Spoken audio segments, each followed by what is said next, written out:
Hi everyone, my name is Mahi. I'm a counseling psychologist. At Samvad, our aim is to make mental health more accessible and affordable to all. Alright, so today let's talk a little bit about help seeking behaviors.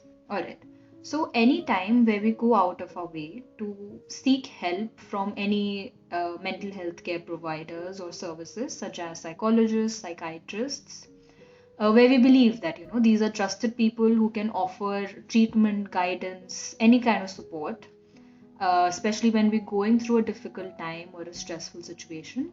That action is called help seeking behavior.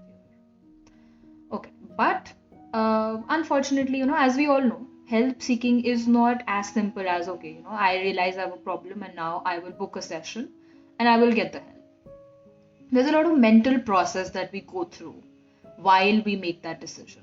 Okay, so today let's try and understand what those steps are and what are some barriers and what are some things that help us.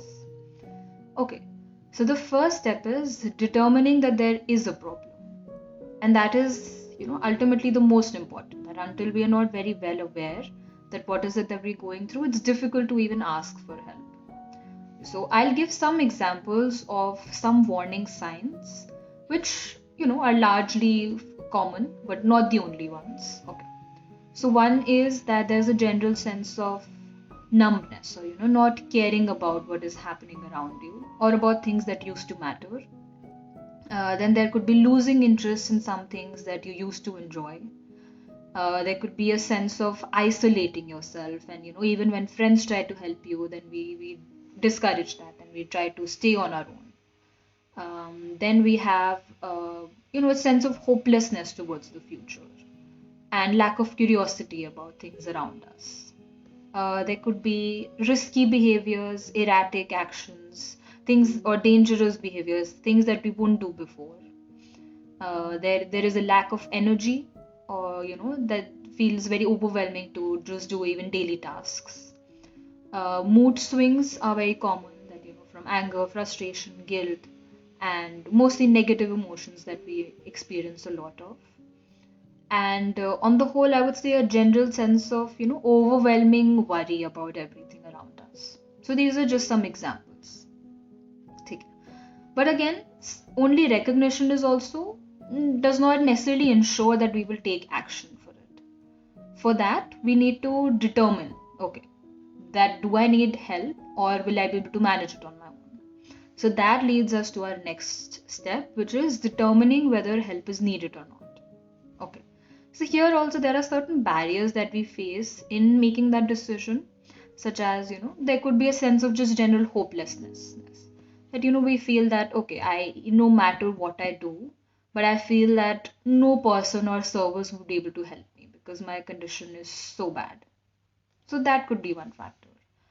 Another is stigma.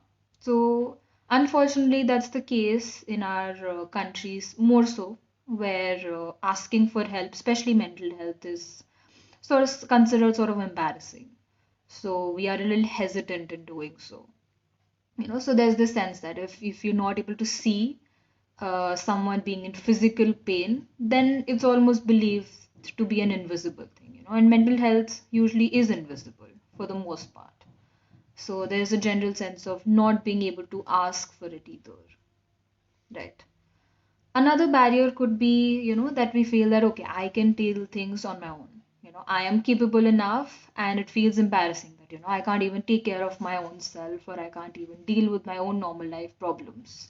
So then we try things on our own. We try different self care things. We try different options. We go to friends, which is all great. And, sometimes these things do end up helping us. However, if those problems still persist, then we move to the next step, which is then we decide to seek help. Okay. So now deciding to seek help, now we've reached that point where we are deciding to seek help. So let's also see what are some things that help when we are trying to seek help. Right. So first thing is if we've had any positive past experience, that becomes a very good factor. Whether it was talking to a friend or whether it was that you've actually taken therapy in the past, so that the services, the skills that we've learned in the past really help us in applying it to a current situation as well. ठीक है. Then next thing that's really helpful is social support and encouragement, So when we talk to friends and family and tell us about what we're going through, a lot of you might have friends who tell you that, oh, I've also got therapy and I've also taking my own sessions and it's really helped me. So that further motivates us. We feel that, okay, it's not something very uncommon or weird or different, but it's okay. I can also then do the same. And that becomes very helpful. Or our family members are also supportive that yes, this is something that would be helpful and you should definitely try. Okay. And next step is of course literacy. How aware we are about our symptoms. I'm sure a lot of you, probably the first thing that we all do rather is, we go to Google, we type all our symptoms, and then we go through websites, SurviveMD, whatnot.